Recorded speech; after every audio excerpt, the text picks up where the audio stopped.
গত 16-17 বছর আমরা যারা রাজনৈতিক ব্যানারে আন্দোলন করেছি ফ্যাসিবাদের বিরুদ্ধে, আওয়ামী লীগের বিরুদ্ধে, আমরা কিন্তু সফল হই নাই। সফল হয়েছে কোটা বিরোধী আন্দোলন, তারা সাধারণ শিক্ষার্থীদের ব্যানারে করেছে, কোনো রাজনৈতিক ছাত্র সংগঠনের ব্যানারে করে নাই। সফল হয়েছে নিরাপদ সড়ক চাই আন্দোলন, সারা বাংলাদেশের ছাত্র সমাজ একসাথে রাস্তায় নেমে এসেছিল।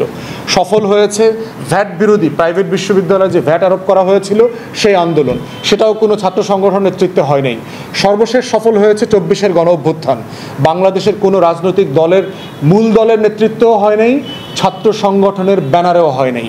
অতএব এই যে রাজনীতির বোঝাপড়ায় যে পরিবর্তন হয়ে গেছে, বাংলাদেশের রাজনৈতিক দল, ছাত্র সংগঠন এবং নাগরিক সমাজকে, অংশীজনকে সেটা মাথায় রাখতে হবে। সেটা বিবেচনাতেই হচ্ছে আগামী দিনের গণ অভ্যুত্থান পরবর্তী নতুন রাজনৈতিক বন্দোবস্ত, সেটাই হচ্ছে বাংলাদেশ 2।